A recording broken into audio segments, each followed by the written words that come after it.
Hi everybody, this is Dianne Devitt. Welcome to Heads Up with Dianne. I'm excited to have a guest speaker today who is a friend, a colleague, I don't know, Paul, icon, Paul Neuman, Chief Inspiration Officer of Neuman's Kitchen. There you go. Did I do okay? Thank you. That was great. Chief Inspiration Officer. Right. We're all about inspiration. Yeah, you are, Paul. You truly, truly are. Yeah. You know? We try. Our tagline is deliciously inspired. And what we're trying to say That's is... what people say about me. I know. No, exactly. I'm kidding. That's where we got it. Right, exactly. So, Paul, just because you have such an interesting background, all right? I want to really start with that. Sure. Sure. To tell us a little bit about yourself and just how this all started. Okay. All right? Well, I'm in the catering business. Mm-hmm. So catering for me is the natural synthesis of my family history, 4 generations in the food business in New York, combined with my personal interest and studies in fine arts. So I graduated with a fine arts degree as a sculptor, came to New York to be an artist, began working in the family fish market, and discovered that cooking and preparing fish and seafood gave me a lot of the satisfaction that I expected to get from making art. So fast forward. Because you really are. Well, it is one thing. You're kind of mixing the batter. You're missing. No, It's. But if you look at what catering is, it's really about presentation. It's about food preparation. It's about making something beautiful before it's edible, which is what any food company has to do. People eat with their eyes. If it isn't beautiful first, no one's going to consume it. And that's a lesson I learned in the fish market when I made things that didn't look so good and no one bought them. And then I made things that were beautiful and they flew out. And they flew out the door. But you, so you're a young 4 generations. Right. So great-grandfather was a chef. My grandfather and father ran a fish market, a retail fish market on Lexington Avenue between 78th and 79th Streets from 1906 until 2003. Wow. Dad ran it from 1937 when his dad, Cornelius, passed away until 2001 when he passed away. We kept it alive for 2 more years, but we really couldn't. There wasn't enough family supervision. But we had a fish market for 97 years. So your father, your grandfather, those were your they were your teachers. They were your inspiration, and really it was your life when you think about it, right? It was your life. To see them, to see that passion, you know, as a child, to see that passion and to see that dedication and to see that the work that those generations put into that, because that was a whole different era, and to build that up is to see it has to be, it's in your heart, right? It is. It is. We have a wall at Neuman's Kitchen now in Long Island City with the family history, with 10 or 15 photographs from great-grandfather to grandfather to dad. And when I look at it, I say, this is what inspires me. Growing up, working for a father who was incredibly dedicated to his craft and really loved going to work every day. And any day that I think I've had a long day or any week I think I've worked hard, I reflect on how hard my father worked. He worked 100+ hours a week. So if I work 50 or 60 hours a week and I think I'm tired, I kind of kick myself in the pants and say, really? Like, why are you tired? Because Dad, this was a half a week for my dad. Was there anything, like, were there any words that you can remember specifically, like just from your grandfather or from your dad, that they said to you over and over again? No words in particular. I never met my grandfather. Okay. But a sort of relentless passion for excellence. Dad, in a lot of ways, was like Bill Murray in Groundhog Day. He really just wanted to live the same day over and over and over. So he came to unlock the door, set the store up, and repeat what he had done the day before, but do it a little bit better. So for him, it was really almost like a repetition compulsion where all he wanted to do was the same thing. One of the things I took away from Dad is that's not a way to build a survivable business. What you really need to do to build a survivable business is to change every day. Right. So I represented change to Dad, and I was threatening because really, while he welcomed the revenues and the energy in the next generation, he also said, give me back my fish market. Right, exactly. Go do your own thing. I'm very happy. Exactly. With the salmon and the the soul being in the same place every day. Just leave me alone. Right? Go out and ply your trade, and let me go back to being a fishmonger.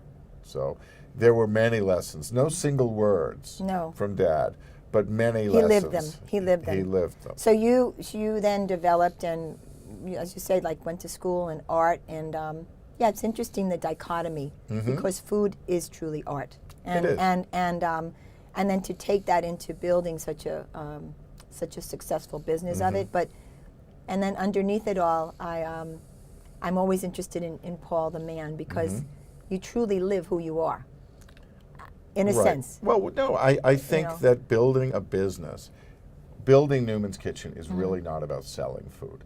It's about building an organization that attracts talent, retains talent, grows talent, so that we want you to come to the company with a desire to make yourself better. You can't make us better unless you're dedicated to yourself. So really what we do every day is we try to live our values and we try to attract people who understand our values and get them to contribute to the mission. I don't want to say food is incidental, it's critical. It's critical. But really what we do is we're in the business of building an organization that makes incredible food, but without caring about the people first and living our values, there is no food at the end. No, there's no, and but just tell me with Neuman's Kitchen, right? Because I think that you've also been a pioneer in that area as well in catering, because it's not just catering anymore, is it? No. I mean, it's just not. Explain all of the different niches and facets that you're involved with, because I don't think people understand the complexity of the business. Right. Right? What we've created is a business with multiple revenue streams, which is a little bit different than most of our competitors. We do both large special events, so that's an area where we do corporate events and weddings and bar mitzvahs, and then we have a daily corporate business where we have long-term relationships with clients who are operating conference centers, and we're providing food on a daily basis, weekly basis, so we're answering their needs. So what that's given us is an organization that is sustainable, Right. Means that on most days we have enough revenue. A lunch going out. Yeah, we can justify the number of people we employ and the number of trucks we run. So if we were events only, we'd be a great business, but we would have many more peaks and valleys. If we were the corporate drop-off business, we wouldn't have the excitement that we get from doing the events. And we try to cross-pollinate so that when something is great on an event, we try to find a way to make sure it gets onto a menu for corporate. And when we create a system that works really well for our daily corporate services, we try to make sure that it moves across and that system or operating principle or procedure migrates back into the special events. Because if you think about a special event, and you know this well, it's really like a mini military operation. I was just thinking that when you said that, because Paul, people don't realize the chain of command and the operations. It's engineering. It's engineering. It's all project management and engineering is what we do. This off-premise business that we do is insane. It's insanely complicated. Exactly. I say to everyone, there's 1,000 ways that this could go wrong and only 1 or 2 ways that it can go right. And the fact that we find that 1 or 2 ways every single time is a testament to the dedication of the people and the fact that we've built a culture where all along the chain someone can stop the process and say, I don't know if this is right. Can someone else check this? So we want to make sure that everyone feels empowered to help the client get what they need.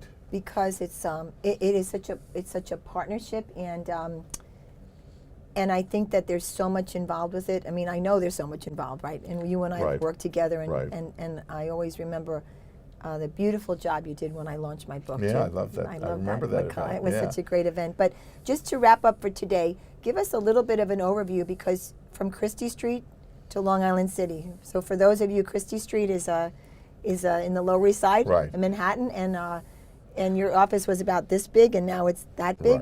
Right. Well, we've been saying this is the beginning of our third act. Right. The first act was on 3rd Avenue, where we had a retail store from 1981 until 1996. In 1996, we moved down to Christie Street, and we set up there for almost 20 years. So we had a 15-year period in retail, a 20-year period on Christie Street. And a pioneer in the Lower East Side, I might add. Exactly. Right? And now we just moved last April 4th of 2016, wow.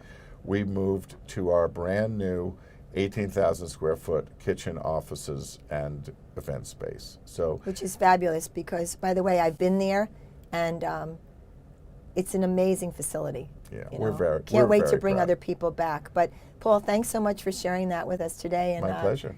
I hope you brought me some samples. Yeah, Thanks. absolutely. Thank you. Yeah. Thank you, everyone. Thank you. Thank you.